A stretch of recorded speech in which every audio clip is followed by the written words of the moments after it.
Hoje é dia 5 de março, eu sou a Bia Kisses e estou aqui hoje com Luiz Felipe Orleans e Bragança para mais um Papo que Bate. Bom, os assuntos, gente, para bater, Luiz, é o que não falta, né? Muita coisa. Muita coisa. Ontem nós estivemos juntos em Congonhas, ontem foi o dia 4 de março, aquele dia para nunca ser esquecido. O dia em que Lula foi levado com força, né, coercitivamente para a Polícia Federal para depor. E nós aqui em São Paulo aproveitamos para irmos até a Polícia Federal em Congonhas e lá vivemos momentos de tensão, né, Luiz? Foi bem interessante porque eu achei que essa força toda de movimentos que apoiam o governo teriam, de uma maneira ou de outra, aprendido ou sido sensibilizados pelas informações que circulam nos meios sociais, na mídia, e ao contrário, eles são alimentados por um canal próprio deles e cria-se toda uma ilusão, toda uma história de golpe, de elite, junto com o Ministério Público, junto com a Receita Federal e a Polícia Federal, com a aquiescência e a cobertura da grande mídia, para retirar o poder dos pobres, o poder do povo, encarnado na figura da Dilma Rousseff e no futuro reencarnação aí do Lula como presidente em 2018. Então essa temática nós vimos lá os gritos de guerra desses militantes e sindicalistas estavam todos alinhados com os canais de mídia próprios dos grupos que dão apoio. Isso denota várias coisas, né? Primeiro que a grande mídia ou a mídia em geral se esfacelou em termos de credibilidade, né? Eles estavam combatendo a grande mídia tanto quanto nós combatemos a grande mídia. Então não existe mais a grande mídia em termos de credibilidade.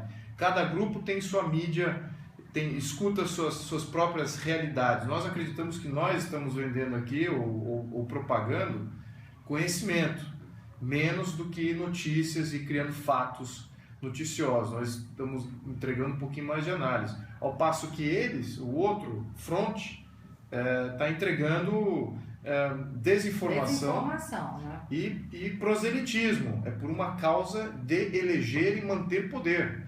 Ao passo que nós queremos só desestruturar o poder que está eles têm conexão com a realidade, sem conexão alguma, né? E aí eles falavam, até gritavam, porque Lula pelo Brasil, pelos pobres, para aquele que ama os pobres. Falei, deve amar muito mesmo, porque está empobrecendo o país inteiro.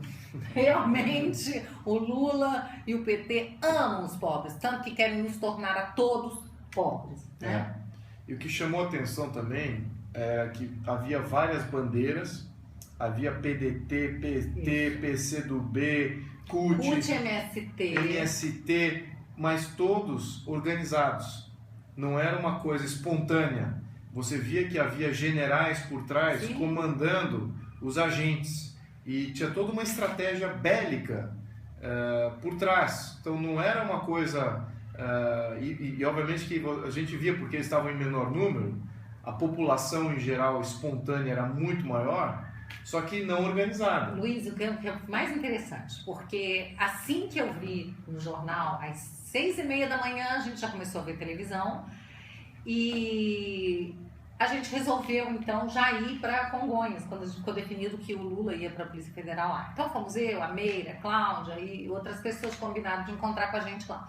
Quando nós chegamos, não tinha nenhum petralha ainda lá, porque eu acho que eles não tinham nem ainda recebido a ordem do alto comando deles, Rui Falcão, essas coisas. Então nós fomos para lá e quando nós chegamos, só tinha, assim, tinha passageiros, tinham brasileiros, pessoas de bem, né, que estavam lá espontaneamente ou que ouviram falar e como nós foram. Então estava muito tranquilo, porque estava todo mundo no mesmo grito, né, de guerra, fora Lula na cadeia. Tinha um petista lá. Então era assim, devia ter umas 200 pessoas, todas na porta da Polícia Federal, pedindo a prisão do Lula.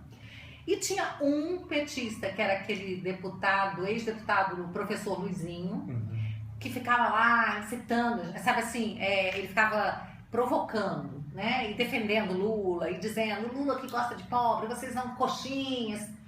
Interessante que ele era 1 contra 200. E todos nós ficávamos lá, né, com o pichuleque na mão, fazendo nossos gritos de guerra, mas ninguém agrediu o professor Luiz lá, né?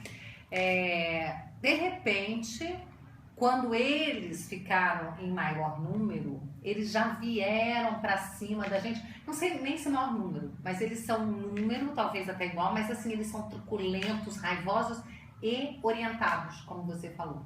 Né? Então, a grande diferença é isso. Nós não somos raivosos. O discurso de ódio é deles que ficam atribuindo a gente. A gente estava ali fazendo a nossa manifestação pacífica e comemorando muito, todo mundo vibrando o Lula ter sido levado a depor, né? Porque o Lula se acha um ser acima do bem e do mal.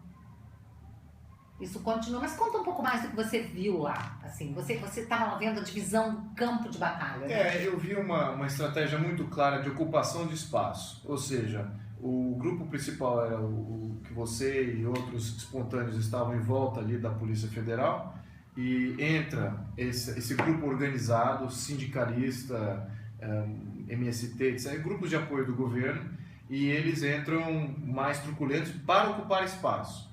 Uma vez que ele ocupa aquele espaço, eles formam aquela base, o povo espontâneo fica em volta, é muito maior, ele acaba sufocando o grito de defesa do Lula, só que aí eles criam pequenos grupetos, dão a volta no grupo maior, se infiltram no grupo do povo, né, e começam a gritar de dentro desse grupo para tentar desmoralizar todo esse clamor. Então, e começavam eles comandando a massa, ou seja, eles deslocavam a massa para onde eles achavam que deveria estar. Então, de certa maneira, isso desmoraliza quando você está lá querendo defender uma pauta mais espontânea, mais clara.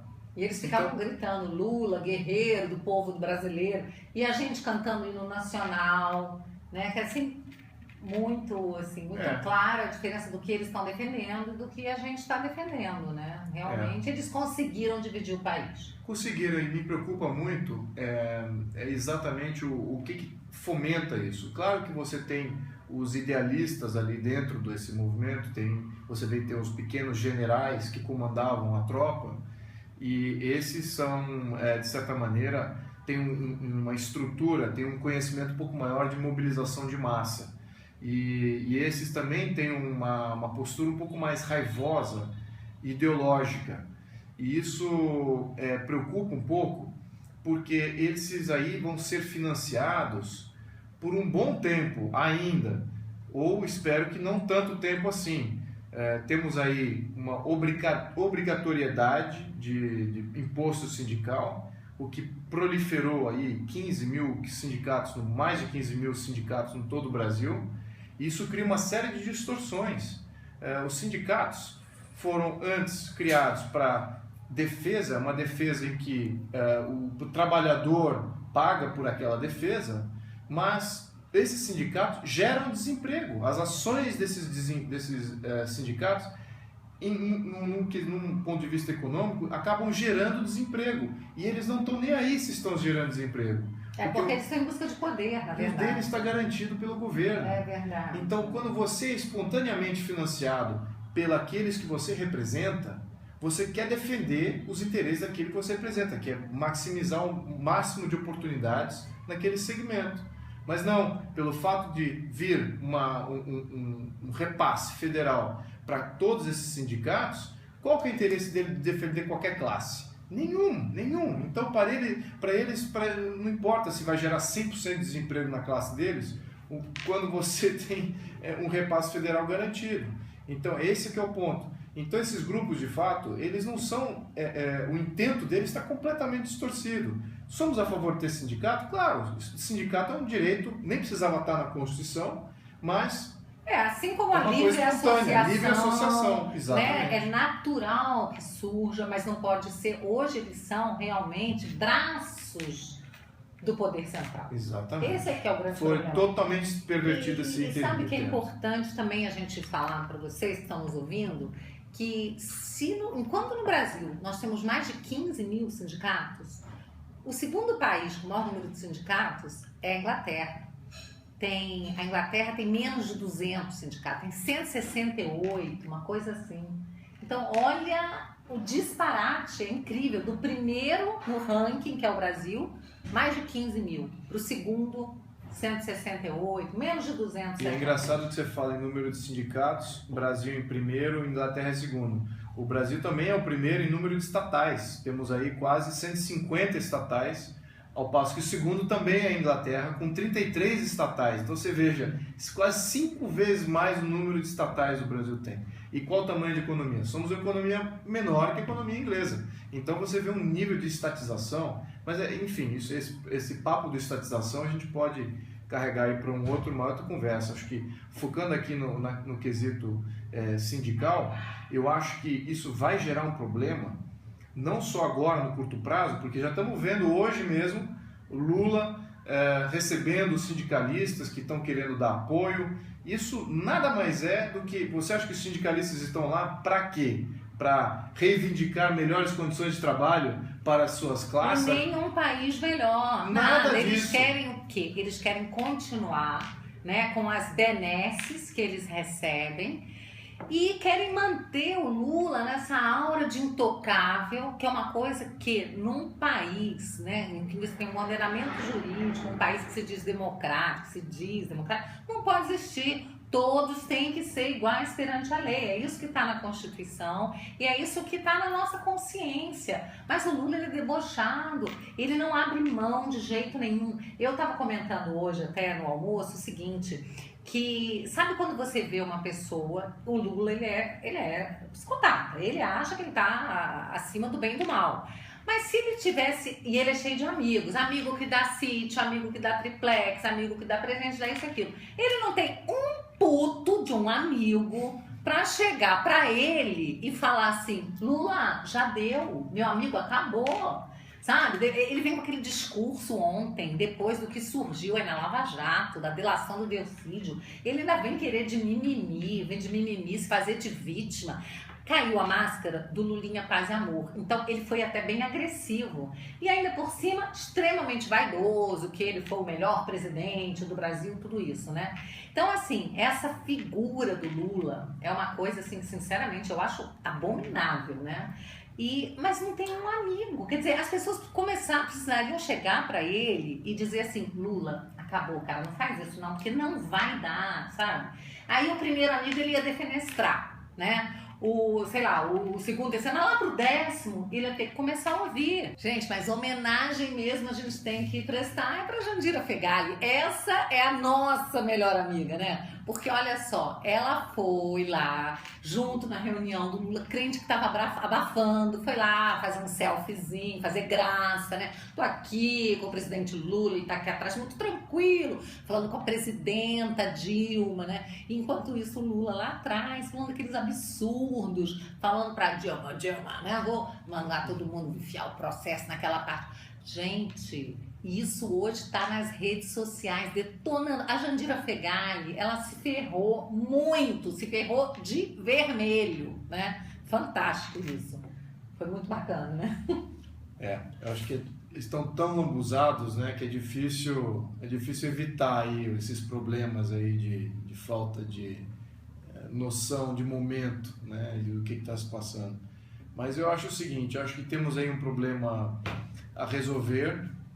Eu acho que temos aí um potencial, uma divisão, uma instabilidade política aí que pode advir desses movimentos, porque se eu fosse o Lula agora, nesse momento, o que eu estaria fazendo?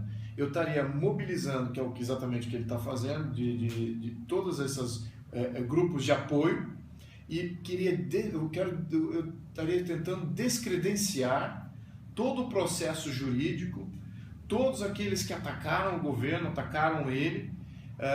Então, ele vai entrar num período aí, ele solto. Então, eu acho até que não foi uma boa ideia ter deixado ele solto depois dessa interrogação. porque agora ele vai ter todo esse tempo, e isso ele sabe fazer muito bem, de fazer esse proselitismo, engajamento nacional contra os agentes do governo. E isso eu não sei se é muito bom, porque o processo já está para lá de óbvio. Ele precisava ir preso mesmo, né? Ir em cana para ficar realmente ele vai se para que tornar, ele não possa destruir provas, né? Não possa. Ele vai se tornar um fator desestabilizador eu diria até depois que ele for condenado, se é que vai ser preso ou não, ou a própria Dilma perdeu o poder. Mesmo depois de tudo isso acontecer, eu acredito que esse fator desestabilizador vai continuar se nós como sociedade, se o próprio governo, se as forças do governo não começar a ver esse sindicalismo constitucional que foi criado no Brasil, começar a rever essa premissa. Luiz, a gente precisa urgentemente fazer um trabalho no Congresso Nacional para mudar a legislação e acabar com essa coisa de obrigatoriedade, de você ter que pagar taxa, imposto sindical. Tem que acabar com isso. E foi criado por ele também. Foi criado. Né? Com um propósito muito claro. Né? E aumentou incrivelmente. Então isso é realmente é um projeto que a gente vai ter que se debruçar sobre isso seriamente. A sociedade precisa entender que um dos males, né, assim, do que a gente está colhendo hoje, né, uma das causas está exatamente nesse sistema sindical do Brasil. Exato. Isso vai ter que acabar, né? Assim como infelizmente o nosso programa vai ter que acabar agora também, que já deu o nosso tempo. Mas Luiz, foi ótimo esse nosso papo que bate. Nós poderemos fazer outros e fiquem com a gente, sigam o nosso canal, o Papo que Bate, só tem assunto interessante, tá bom? E foi um prazer e até o próximo. Obrigado.